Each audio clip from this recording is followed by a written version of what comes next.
Hello friends, welcome to crazy GK trick. Daily current affair session में मैं आप सभी का बहुत बहुत स्वागत करता हूं। दोस्तों, आज है 7 मई 2022 और आज से संबंधित जितनी भी महत्वपूर्ण घटनाएं होने वाली है उसे मैं आपके लिए डिस्कस करूंगा। ये करंट अफेयर भारत के किसी भी प्रतियोगी परीक्षाओं के लिए इंपॉर्टेंट है, तो पूरे सेशन को बहुत ध्यान से सुनिए। लास्ट में मैं आपसे इंपॉर्टेंट क्वेश्चंस करने वाला हूं जिसका आंसर आपको कमेंट बॉक्स पे देना है। पीडीएफ को डाउनलोड करने के लिए आप हमारे नीचे दी गई टेलीग्राम लिंक और क्रेजी जीके ट्रिक एप्लीकेशन से पीडीएफ को डाउनलोड कर सकते हैं। दोस्तों, आज का सेशन शुरू करने से पहले आप सभी के लिए मोटिवेशनल पंक्तियां। आपका समय बहुत ही कीमती है, इसलिए इसे अपने काम करने में लगाएं, ना कि निगेटिव लोगों की बातों को सुनने में। दोस्तों, यदि आप उन पर ध्यान देंगे तो आप अपने ऊपर कब ध्यान देंगे? आप खुद ही अपनी खोज पे निकलें। दोस्तों, जो व्यक्ति खुद पे विश्वास करता है एक दिन सारी दुनिया उस पर विश्वास करती है। अपने ऊपर बिलीफ रखें और आगे बढ़ते जाएं, निश्चित ही सफलता आपके कदम चूमने वाली है। देखिए फ्रेंड्स, आज का सबसे पहला महत्वपूर्ण करंट अफेयर्स आपके सामने रहा। ध्यान से सुनिए और हर एक पॉइंट को नोट भी करना है। 8000 मीटर से ऊंची 5 चोटियां फतेह करने वाली पहली भारतीय महिला कौन बनी है? दोस्तों, इनका क्या नाम है? इनका नाम है प्रियंका मोहिते। दोस्तों, नाम याद करने के लिए आप याद रखिएगा, प्रियंका चोपड़ा जी ने 5 चोटियां चढ़ी हैं, तो प्रियंका मोहिते जी का भी नाम आपको याद रहेगा। दोस्तों, किस जिले की हैं, कहां की हैं, किस राज्य की हैं? ये महाराष्ट्र राज्य के सतारा जिले की हैं। सतारा की प्रियंका मोहिते 5 मई 2022 को कंचनजंगा पर्वत, कितनी ऊंचाई है इसकी? 8586 मीटर की चढ़ाई करने के बाद ये 8000 मीटर से अधिक ऊंची 5 चोटियों को फतेह करने वाली पहली भारतीय महिला बन गई हैं। दोस्तों, आपने यहाँ पे नाम सुना है कंचनजंगा, तो आप सोच रहे होंगे कि किस राज्य में है। तो सबसे पहले ये बात जान लीजिए कि सिक्किम राज्य में है और ये दुनिया की तीसरी सबसे ऊंची चोटी है कंचनजंगा। सबसे ऊंची चोटी माउंट एवरेस्ट है, दूसरी है केटू।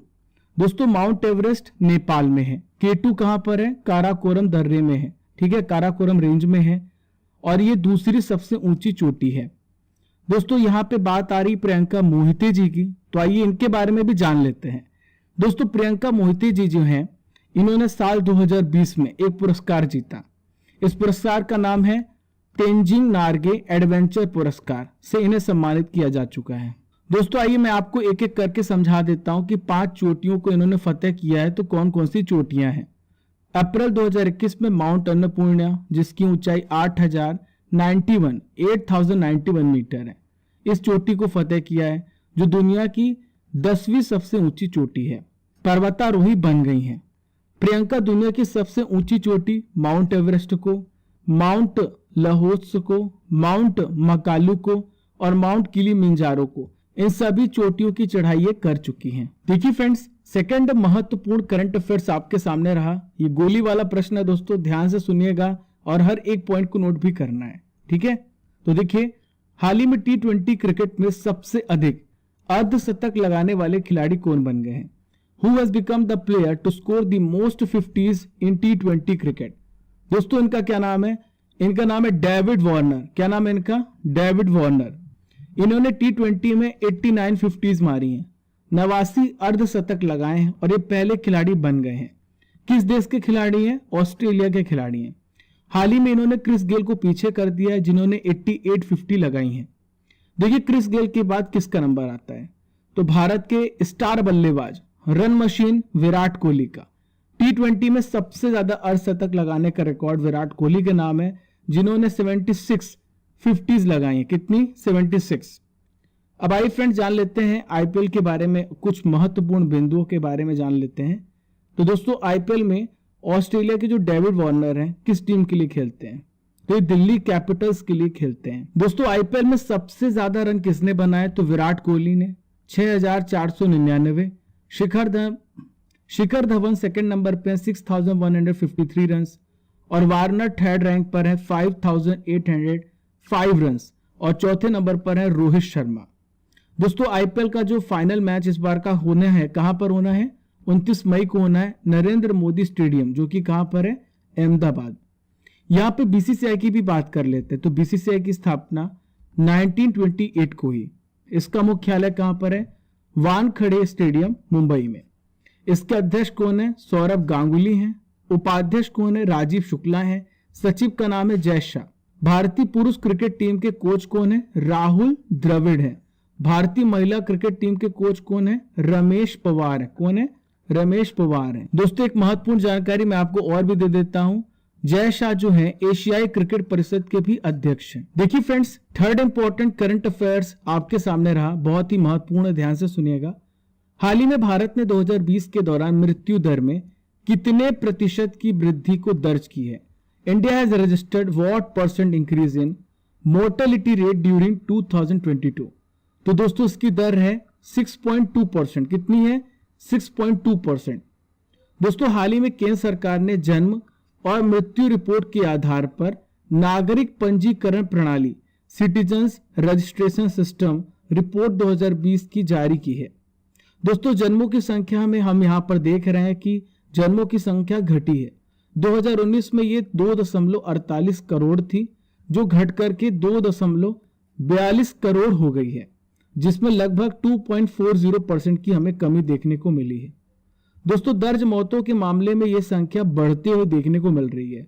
2019 में जहां पर 76.4 लाख मृत्यु हुई थी, ये 81.2 लाख हो गई है, जिसमें 6.2% का हमें वृद्धि देखने को मिल रहा है। दोस्तों आइए इस रिपोर्ट का और भी पोस्टमार्टम करते हैं। दोस्तों देखिएगा, समझिएगा हर एक पॉइंट को। जितनी भी रजिस्टर्ड डेथ है उसमें पुरुषों की संख्या ज्यादा है, पर मैं आप पुरुषों से कहूंगा कि बिल्कुल डरिए मत, ठीक है। तो पुरुषों की संख्या 60.2% है, वहीं पे महिलाओं की परसेंटेज 39.8% है। दोस्तों इस पे सबसे ऊपर आता है महाराष्ट्र, फिर बिहार, फिर गुजरात। इस सीरीज को आप देख लीजिएगा और इनको समझ लीजिएगा। दोस्तों जो CRS है यानी कि सिटीजन रजिस्ट्रेशन सिस्टम है, ये क्या करता है? जन्म, मृत्यु और मृत जन्म को रिकॉर्ड करने की एक प्रकार की सिस्टम है। मैं आपकी जानकारी के लिए बता दूं, जो प्रश्न आपसे पूछा जा सकता है, जन्म और मृत्यु का जो पंजीकरण है, ये पंजीकरण अधिनियम RBD 1969 के द्वारा किया जाता है। चलिए फ्रेंड चलते धमाकेदार प्रश्न की ओर, ध्यान से सुनिएगा। हाल ही में इसरो किस वर्ष शुक्रयान 1 भेजने की तैयारी कर रहा है? In which year ISRO will send Shukrayaan first? तो दोस्तों शुक्रयान को 2024 में भेजा जाएगा। कब? 2024 में। दोस्तों ये जानकारी इसरो ने 4 मई को दी है कि देश के पास शुक्र पर मिशन भेजने की कैपेसिटी है। भारत क्या करेगा? दिसंबर 2024 में शुक्र ग्रह के स्टडी के लिए शुक्रयान फर्स्ट भेजेगा। दोस्तों जो शुक्र ग्रह है सौर मंडल के सबसे गर्म ग्रह में आता है और यह जो यान है इसकी परिक्रमा करते हुए इसका स्टडी करेगा। देखिए इसरो के अध्यक्ष कौन है प्रेजेंट में? तो इसरो के अध्यक्ष S सोमनाथ। इसरो की स्थापना कब हुई है? 1969 को। कब हुई है? 1969 को। तो दोस्तों उन्होंने ये बताया कि मिशन की जो प्रोजेक्ट रिपोर्ट है वो बन गई है और इसके लिए जरूरी फंड जुटा लिए गए हैं। दोस्तों इसकी पहले जानकारी दी थी 2017 में कि शुक्रयान जैसे मिशन को भेजा जाएगा। अब इसकी तैयारी भी हो चुकी है। अब सवाल ये उठता है कि 2024 में ही क्यों भेजा जाएगा? तो सिंपल भाषा में मैं आपको समझा देता हूं। देखिए पृथ्वी से शुक्र औसतन 4.10 करोड़ किलोमीटर दूर है और यह दूरी सूर्य की परिक्रमा में बढ़ती घटती भी रहती है। दिसंबर 2024 में ऐसा होगा कि शुक्र जो है धरती के पास आ जाएगा। इससे अंतरिक्ष यान के लिए सबसे छोटा परिक्रमा पथ तय करना होगा। दोस्तों अगर ऐसा नहीं होता है, अगर हम 2024 में सफल नहीं होते हैं, तो अगला मौका हमें 2031 में मिलेगा। अब आइए जान लेते हैं दोस्तों कि वीनस में क्या क्या स्टडी की जाएगी, किन किन चीजों पर एक्सपेरिमेंट करेगा इसरो। सबसे पहले सतह की जांच करेगा, जितने यहाँ पे ज्वालामुखी हैं, एक्टिव वॉल्केनोज हैं, उसका पता लगाएगा। वहां पे जो लावा बहता है उसकी जानकारी जुटाएगा। सतह के जो नीचे हिस्से हैं उनकी परतों का जांच भी करेगा। दोस्तों वीनस का जो आकार है, वीनस का जो स्ट्रक्चर है, एक्सटर्नल और इंटरनल, आंतरिक और बाहरी, इन दोनों के स्ट्रक्चर का अध्ययन करेगा और शुक्र ग्रह के एटमॉस्फेयर यानी वातावरण की भी जांच करेगा। दोस्तों यहाँ पे शुक्र की बात आ रही है, तो आइए शुक्र के बारे में सभी महत्वपूर्ण जानकारी को जान लेते हैं जो एग्जाम की दृष्टि से महत्वपूर्ण है। यह पृथ्वी का सबसे नजदीक ग्रह, सबसे पहला फैक्ट याद रखिएगा। सबसे चमकीला ग्रह है और सबसे गर्म ग्रह है। इसे पृथ्वी की बहन कहा जाता है, सांझ का तारा और भोर का तारा कहा जाता है, क्योंकि अगर आपने कभी देखा होगा, मैंने तो ऑब्जर्व किया था कि शाम में पश्चिम दिशा में तथा सुबह पूर्व दिशा में आकाश में आपको दिखाई देता होगा। और दोस्तों ये जो दिखाई देता है ये वीनस ही है। दोस्तों एक महत्वपूर्ण जानकारी, यह क्लॉकवाइज चक्कर लगाता है, ठीक है। पृथ्वी की इसे बहन कहा जाता है, जैसा कि मैंने आपको बता दिया। और दोस्तों ये ऐसा ग्रह है जिसका कोई भी सैटेलाइट नहीं है, उपग्रह नहीं है। दोस्तों उपग्रह की परिभाषा क्या है? जो ग्रह के चक्कर लगाते हैं उसे हम उपग्रह कहते हैं। दो प्रकार के उपग्रह होते हैं, एक कृत्रिम होता है और एक प्राकृतिक होता है। दोस्तों नॉलेज का तड़का आपके सामने है, ठीक है। इसमें सारे मसाले हैं, यानी आज का जो सबसे पहला आप प्रमुख पुस्तकें और उनके लेखक के बारे में जानेंगे। तो ये हमारी काजू कतली सबसे पहले आपके सामने है। विष्णु शर्मा ने कौन सी पुस्तक लिखी है? पंचतंत्र। हमारा बचपन भी इसमें काफी बीता है, बहुत सारे सीरियल पंचतंत्र पर आधारित होते थे। शाहनामा किसने लिखी है? फिरदौसी ने। बाण भट्ट ने क्या लिखा है? कादम्बरी। राजतरंगिणी कल्हड़ ने लिखी है। चाणक्य ने अर्थशास्त्र लिखी है, वेरी वेरी इंपॉर्टेंट बुक, बहुत ही महत्वपूर्ण पुस्तक है जो कि मगध साम्राज्य के बारे में बताता है। जयदेव ने गीत गोविंद लिखी है। किताब उल हिंद अल बरूनी ने लिखी है। देखिए नेक्स्ट है मैथिली शरण गुप्त ने लिखी है भारत भारती। लास्ट में है महादेवी वर्मा के द्वारा लिखित यामा। चलिए फ्रेंड चलते हैं फिफ्थ इंपॉर्टेंट करंट अफेयर्स की ओर। ध्यान से सुनिए, हर एक पॉइंट को नोट कीजिए, आपके भविष्य का सवाल है दोस्तों। माता पिता को याद करते हुए हर एक चीज का अनुभव करिए। कान फिल्म फेस्टिवल किस देश को कंट्री ऑफ ऑनर से चुना गया है? तो दोस्तों प्राउड करने वाली बात है, हमारे भारत देश को कंट्री ऑफ ऑनर चुना गया है। ये फेस्टिवल कब से कब तक चलेगा? 17 मई से लेकर 28 मई तक। मैंने आपको बताया था कि इस साल दीपिका पादुकोण को कान फिल्म फेस्टिवल में जूरी के तौर पर चुना गया है। मैंने आपको कुछ दिन पहले ही करंट अफेयर्स के बारे में बताया था। मैंने आपको करंट अफेयर्स में ये आपको बताया था। दोस्तों पहली बार है जब फेस्टिवल में ऑनर ऑफ कंट्री किया जा रहा है। अब आइए कान फिल्म फेस्टिवल के बारे में महत्वपूर्ण जानकारियों को इकट्ठा कर लेते हैं, क्योंकि एग्जाम में पूछा जा सकता है।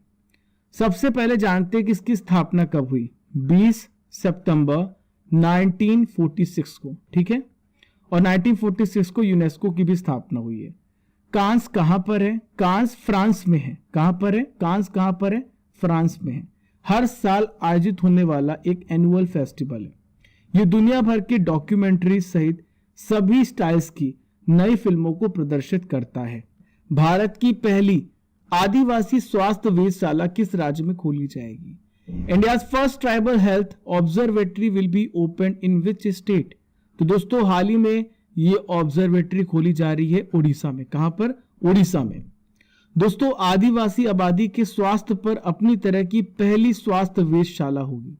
ये उड़ीसा में स्वास्थ्य सेवा प्रणाली का एनालिसिस करने में मदद करेगी। दोस्तों मो स्कूल अभियान की चेयरपर्सन कौन है? इनका नाम है सुष्मिता बागची।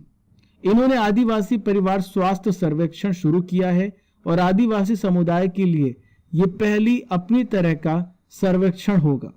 उड़ीसा की मुख्यमंत्री की बात कर ले तो कौन है? नवीन पटनायक है। दोस्तों यहां पे मैं आपको बता देता हूं कुछ इंपॉर्टेंट जनजाति के बारे में। तो सबसे पहले बात कर लेते हैं भील जनजाति के बारे में। यह भारत की सबसे बड़ी जनजाति है। गोंड जनजाति भारत की दूसरी सबसे बड़ी जनजाति जो भारत के लगभग 13 राज्यों में निवास करती है। संथाल जनजाति भारत में पाई जाने वाली तीसरी सबसे बड़ी जनजाति है। मुख्य निवास क्षेत्र झारखंड है, बिहार, मध्य प्रदेश, पश्चिम बंगाल और असम राज्य है। अगला महत्वपूर्ण करंट अफेयर्स आपके सामने रहा। भारतीय वायुसेना के महानिदेशक निरीक्षण और सुरक्षा के रूप में हाल ही में किसने पदभार को ग्रहण किया है? इनका क्या नाम है? संजीव कपूर नाम है। दोस्तों यहाँ ऑप्शंस में लिखा मनोज पांडे। तो मनोज पांडे कौन बनाए गए? हाल ही में भारतीय थल सेना के 29वें सेना अध्यक्ष चुने गए हैं। मनोज मुकुंद नरवणे पहले 28 नंबर के भारतीय थल सेना के अध्यक्ष चुने गए थे। दोस्तों सूत्रों के मुताबिक इन्हें सीडीएस बनाया जा सकता है। एयर मार्शल संजीव कपूर जो है वायुसेना पदक और अति विशिष्ट सेवा पदक नियुक्ति से पहले ये कहां पर थे? नेशनल डिफेंस एकेडमी के कमांडेंट थे। 1985 में ट्रांसपोर्ट पायलट के रूप में ये भारतीय वायुसेना की फ्लाइंग ब्रांच में कमीशन किए गए थे। देखिए अगला हेलीकॉप्टर प्रश्न आपके सामने है। रॉनी ओ सुलिवन ने कितनी बार विश्व स्नूकर का खिताब जीता है? How many times has Ronnie O'Sullivan won the world snooker title. तो दोस्तों इन्होंने 7 बार इस टाइटल को अपने नाम किया है। अब आइए और भी इंपॉर्टेंट डिटेल्स को समझ लेते हैं। सबसे पहले ये जान लीजिए किस देश के खिलाड़ी है। इंग्लैंड के खिलाड़ी हैं। इन्होंने जूड ट्रंप को हराकर विश्व स्नूकर का खिताब जीत लिया है। दोस्तों रॉनी ने 2001, 2004, 2008, 12, 13 और 20 अब 2022 पे 7 बार विश्व खिताब जीता है और पूरे करियर में 39 खिताब जीते हैं। दोस्तों इन्होंने स्टीफन हेनरी के रिकॉर्ड की बराबरी कर ली है, जिन्होंने 7 बार विश्व खिताब जीता है। ओसुलिवन की बात करें तो 46 साल की उम्र में विश्व चैंपियनशिप के सबसे उम्र दराज ये फाइनलिस्ट है। ठीक है, याद रहेगा आपको। दोस्तों यहाँ पे बात कर लेते हैं विश्व स्नूकर चैंपियनशिप की। किसकी? विश्व स्नूकर चैंपियनशिप की। तो 1927 में स्थापित किया गया एक वार्षिक स्नूकर टूर्नामेंट है। इंग्लैंड के शेफील्ड में क्रूसिबल थिएटर में खेला जाता है। 1969 में एक नॉकआउट टूर्नामेंट बन गया। दोस्तों हमारा अगला नॉलेज का तड़का आपके सामने है। आज हम बात करेंगे इंटरनेशनल बाउंड्रीज। एग्जाम की दृष्टि से बहुत ही रामबाण प्रश्न पूछे जाते हैं, इंपॉर्टेंट है, ध्यान से सुनिएगा। तो देखिए पहला है भारत और चीन के बीच में मैकमोहन रेखा। भारत और पाकिस्तान के बीच में रेडक्लिफ रेखा है। जर्मनी और पोलैंड के बीच में हिंडनबर्ग रेखा है। उत्तर कोरिया और दक्षिण कोरिया के बीच में 38 डिग्री समानांतर रेखा है। जर्मनी और फ्रांस के बीच में मैगी नॉट रेखा है। याद रहेगा आपको, मैगी नॉट रेखा है। नेक्स्ट फ्रेंड्स 49th डिग्री समानांतर रेखा, तो 49वीं समानांतर रेखा है अमेरिका और कनाडा के बीच में। मैन रहीम रेखा ये किसके बीच में है? रूस और फिनलैंड के बीच में। पाकिस्तान और अफगानिस्तान के बीच में डूरंड रेखा है। आज का आखिरी महत्वपूर्ण करंट अफेयर्स आपके सामने रहा। विश्व हाथ स्वच्छता दिवस 2022 कब मनाया गया? When was world hand hygiene day observe? हर साल 5 मई को मनाया जाता है। दोस्तों आप सभी को पता है कि हम अपने हाथ को स्वच्छ रखेंगे तो वायरस, बैक्टीरिया ये सब हमारे शरीर के अंदर प्रवेश नहीं करेंगे। देखिए फ्रेंड्स, जैसा कि आप सभी को पता है कि कोरोना के समय में हैंड सैनिटाइजर का आपने कितना इस्तेमाल किया है, अभी भी आपको करते रहना है, क्योंकि जो सबसे पहला कांटेक्ट होता है बैक्टीरिया या वायरस का वो हमारे हैंड से होता है। जब हम खाना खाते हैं तो हमारे शरीर के अंदर ये बैक्टीरिया वायरस प्रवेश कर जाते हैं, जो हमारे शरीर को प्रभावित कर सकते हैं। हर साल 5 मई को वर्ल्ड हैंड हाइजीन डे मनाया जाता है। उद्देश्य है स्वस्थ देखभाल में हाथ की स्वच्छता के वैश्विक प्रचार, स्थिरता को बनाए रखना। देखिए थीम याद रखिएगा, health care, quality and safety, climate और कल्चर। अब आइए जान लेते हैं मैंने आपको जो भी इंपॉर्टेंट दिवस अभी तक पढ़ाए मई महीने के, आइए देख लेते एक नजर में। विश्व अस्थमा दिवस हर साल 3 मई को मनाया जाता है। 5 मई को विश्व पुर्तगाली भाषा दिवस मनाया जाता है। अंतर्राष्ट्रीय अग्निशामक दिवस 4 मई को मनाया जाता है। विश्व प्रेस स्वतंत्रता दिवस 3 मई को। 2 मई को विश्व टूना दिवस और 1 मई को विश्व श्रमिक दिवस। दोस्तों अब बारी है करंट अफेयर्स की रसमलाई यानी 2021 के महत्वपूर्ण करंट अफेयर्स की। तो पहला प्रश्न आप सभी के सामने रहा, लोक सेवा प्रसारण दिवस कब मनाया गया? हर साल 12 नवंबर को। भारत की सबसे अमीर सेल्फ मेड महिला कौन बन गई है? तो उनका नाम है फाल्गुनी नायर। नासा और निजी रॉकेट कंपनी स्पेसएक्स ने हाल ही में किस मिशन को लॉन्च किया है? क्रू 3। रक्षक पहल को किस राज्य की सरकार ने शुरू किया है? ओडिशा। 32वें हुनर हाट 2021 का आयोजन हाल ही में किस शहर में हुआ? लखनऊ में। दोस्तों डेली करंट अफेयर्स में आपको क्या लगता है कि क्या आप करंट बस पढ़ते? नहीं, ये पूरा फुल जीके का पैकेज है। डेली आपको नई नई चीजें जानने को मिलती हैं, क्योंकि इसमें डेली करंट अफेयर्स के साथ मैं बहुत सारी स्टैटिक जीके भी कराता हूं। लगभग हर विषय को हम कवर करते हैं। पूरी 360 डिग्री क्लास है। चलिए फ्रेंड्स चलते हैं, जिसका आंसर आपको कमेंट बॉक्स पे देना है। मैं आपसे प्रश्न करूंगा, विश्व अस्थमा दिवस 2022 कब मनाया गया? रेडक्लिफ रेखा किन 2 देशों के बीच में है? भारत की सबसे बड़ी जनजाति कौन है? किताब उल हिंद किसकी पुस्तक है? बीसीसीआई के उपाध्यक्ष कौन है? इन सभी का आंसर आपको कमेंट बॉक्स पे देना है। अब बारी है 6 मई के इंपॉर्टेंट करंट अफेयर्स के रिवीजन करने की। विश्व प्रेस स्वतंत्रता सूचकांक 2022 में भारत की रैंक क्या है? तो भारत इसमें 150 रैंक पे है। पहले 142 प्लेस पे था। भारत की स्थिति और भी बदतर होती जा रही है। विश्व पर्यावरण दिवस 2022 की थीम क्या है? Only one earth. Very very important, याद रखिएगा। श्रेष्ठ लखनऊ को बंद करने की घोषणा हाल ही में किसने की? भारतीय रेलवे बोर्ड ने। देश का 100वां यूनिकॉर्न कौन बना है? ओपन। केंद्रीय प्रत्यक्ष कर बोर्ड सीबीडीटी के अध्यक्ष पद का प्रभार हाल ही में किसे दिया गया है? इनका नाम है संगीता सिंह। क्या नाम है इनका? संगीता सिंह नाम है। देखिए नेक्स्ट इंपॉर्टेंट रिवीजन क्वेश्चन ये रहा, आरबीआई के द्वारा रेपो रेट में कितने बीपीएस की बढ़ोतरी की गई? 40। स्पेनिश लीग खिताब फुटबॉल किसने जीता है? रियल मैड्रिड ने। किस राज्य में अपनी तरह का पहला अपशिष्ट प्लास्टिक रिसाइकलिंग प्लांट स्थापित किया गया? महाराष्ट्र। देखिए अगला रिवीजन प्रश्न ये रहा, हरियाणा सरकार के द्वारा किसके नाम पर पानीपत में स्टेडियम बनाया जाएगा? नीरज चोपड़ा जी के नाम पर। देखिए आखिरी प्रश्न रहा, हाल ही में किसके द्वारा दूसरा ALH MK3 स्क्वाड्रॉन कमीशन किया गया? इंडियन कोस्ट गार्ड के द्वारा। देखिए फ्रेंड्स, ये था 6 मई के इंपॉर्टेंट करंट अफेयर्स का रिवीजन।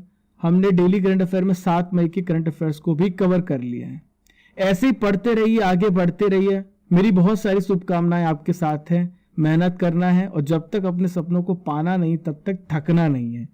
दोस्तों मेरा मकसद होता है आपके समय को बचाना। इस 15 से 20 मिनट के लेक्चर में मैं आपको लगभग 100 to 150 इंफॉर्मेशन दे देता हूँ।